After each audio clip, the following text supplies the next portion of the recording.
Ini ceritaku tentang seseorang yang ku cintai, namun tak sempat ku miliki. Tentang cinta yang belum sempat terucap, namun harus lebih dulu berakhir. Tatapanmu yang membuatku jatuh hati, namun tak pernah melihatku dengan cara yang sama.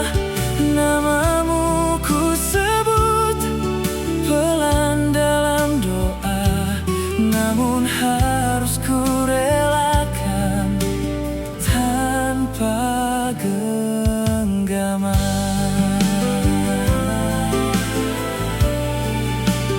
Tanpa genggaman.